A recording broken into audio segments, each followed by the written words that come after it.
The Treaty of Versailles was a peace treaty signed at the Paris Peace Conference on January 1919. There were many involved parties at the Treaty of Versailles. Germany, Britain, and France were the main ones, and they were represented by David Lloyd George, the British Prime Minister, Woodrow Wilson, the United States President, and Georges Clemenceau, the French Prime Minister. David Lloyd George just wanted Germany to pay for reparations, but didn't want to cripple them. He wanted them as a strong trading partner. Woodrow Wilson wanted peace and world unity, France wanted Germany to be destroyed. They wanted nothing more than to see Germany in the ground. The Treaty of Versailles had a huge impact on Germany. One of the things in the Treaty of Versailles was the War Guilt Clause. The War Guilt Clause forced Germany to accept full blame of the war, and this made Germans very angry and bitter. Diktat, aka dictated peace, was used by Germans because they felt like they were in a dictatorship and couldn't negotiate any of the treaties, The Treaty of Versailles basically made German reparation to cover civilian damages to pubs and houses and factories that affected their economy. Occupation of the Ruhr. French and Belgian troops occupied the Ruhr coalfields in order to enforce German payments of reparation. Germans responded with an act of civil disobedience, such as riots, but in turn, these actions were met with measures of repression by the occupying forces.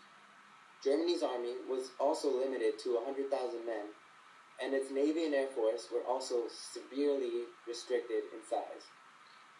Now, Woodrow Wilson had his 14 points. He wanted to base the treaty off these 14 points. Unfortunately, we know that didn't happen for Germany. But he had some very good points that did happen.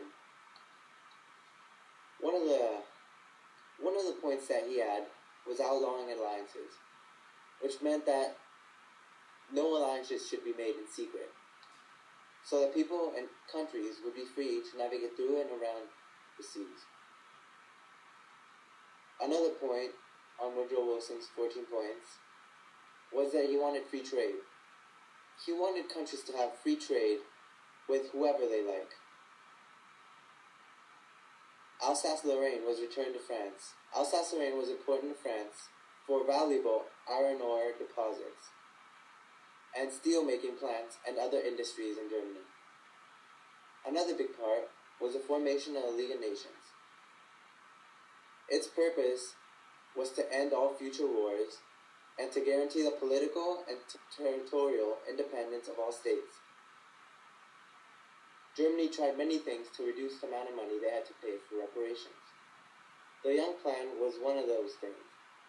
The Young Plan was a program for settling German reparation debts after World War I. It reduced the amount of money Germany had to pay for reparations from 121 billion marks.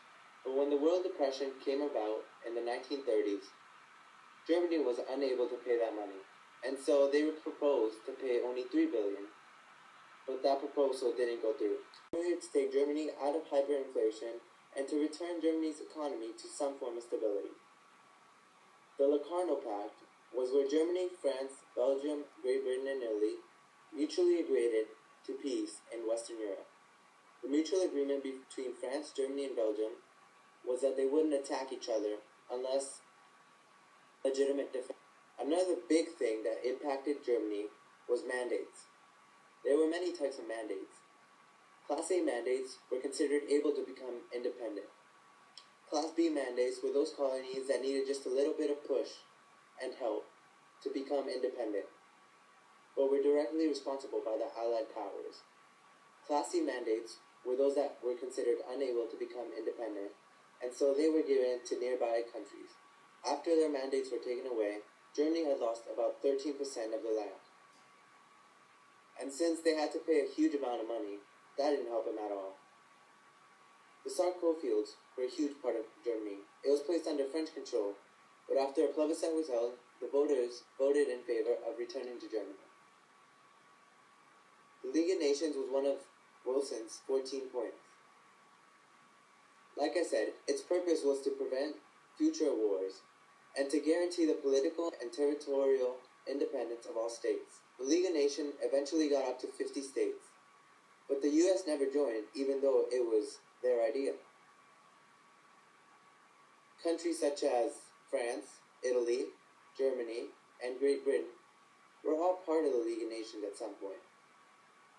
Collective security talks about a treaty-bound organization encompassing the major states to discourage the use of force as a means of settling international disputes, to offer all members a guarantee of their independence and protection against aggression from each other, as a means of settling international disputes, to offer all members a guarantee of their independence and protection against aggression from each other.